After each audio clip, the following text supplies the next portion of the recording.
अस्सलाम वालेकुम, मेरा नाम है रमशा इकबाल और आज हम लोग chapter number 16 man and his environment का लेक्चर नंबर 13 स्टार्ट करने वाले हैं। और हमारा टॉपिक चल रहा था pollution, consequences and control. Last time हम लोगों ने वाटर पोल्यूशन के बारे में डिस्कस किया और उससे पिछले लेक्चर में हम लोगों ने एयर पोल्यूशन के बारे में डिस्कस किया है। आज हम लोग लैंड पोल्यूशन के बारे में डिस्कस कर लेते हैं। लैंड जिसमें हमारे पास सॉइल आती है, ठीक है। हमें पता है कि ये बहुत ज़्यादा इम्पॉर्टेंट रिसोर्स है हमारे लिए। किस लिए? क्योंकि इसमें ही तो प्रोड्यूसर्स की ग्रोथ होती है और जैसे प्रोड्यूसर्स की ग्रोथ होगी उसके बाद सारी फूड चेन्स चलती हैं, फूड वेब्स बनती हैं। इसके अलावा जो है वो जो भी मेंटेनेंस होती हैं, लाइफ साइकिल्स जो कि इकोसिस्टम में अकर होते हैं वो सारे मेंटेन रहते हैं, ठीक है। तो हम लोग सारे साइकिल्स भी बढ़ चुके हैं। तो प्रोड्यूसर्स की ग्रोथ बहुत ज़्यादा इंपॉर्टेंट है और वो कहाँ पे होती है? सॉइल में होती है ऑब्वियसली। लेकिन अब अगर हम बात करें लैंड या सॉइल की, ये भी पोल्यूशन का शिकार हो चुकी हैं, ठीक है। इसमें भी पोल्यूशन अकर होती है अब।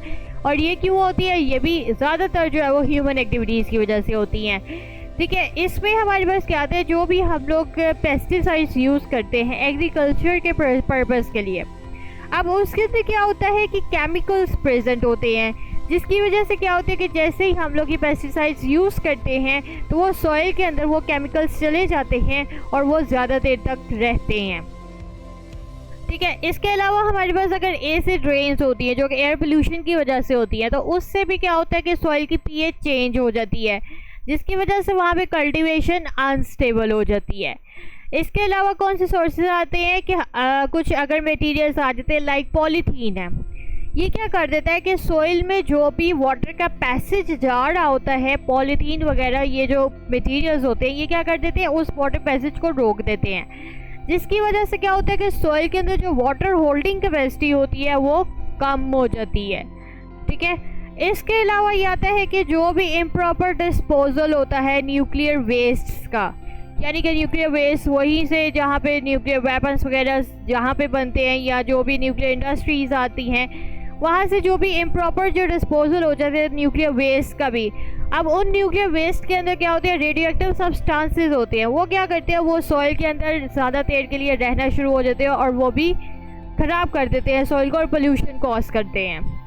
अब इसमें हम लोग कंट्रोल किस तरह कर सकते हैं? सिंपल छोटा सा टॉपिक है। इसमें आप कंट्रोल इस तरह से करना है कि एक तो ये कि सूटेबल और सेफ डिस्पोजल होना चाहिए हर किस्म के वेस्ट का, इंक्लूडिंग इसमें न्यूक्लियर वेस्ट भी आता है, ठीक है। इसके अलावा जो नॉन बायोडिग्रेडेबल मटेरियल्स आ जाते हैं उसको पहले रिकवर करें और रिसाइकिल करें और उसके बाद उसको मटेरियल्स को फेंकें, ठीक है। इसके अलावा जो इनऑर्गेनिक पेस्टिसाइड्स यूज़ किए जा रहे हैं जो कि मिनरल सोर्सेज से बनते हैं, उन जो इनऑर्गेनिक पेस्टिसाइड्स होते हैं उनको रिप्लेस करें with the organic pesticides. Organic pesticides वो वाले होते हैं जो कि माइक्रो ऑर्गेनिजम्स या प्लांट्स या एनिमल्स से बनते हैं, ठीक है। उन पेस्टिसाइड से इसको रिप्लेस करें तो ज़्यादा जो है वो हम लोग इस तरह से कंट्रोल कर सकते हैं लैंड पोल्यूशन को।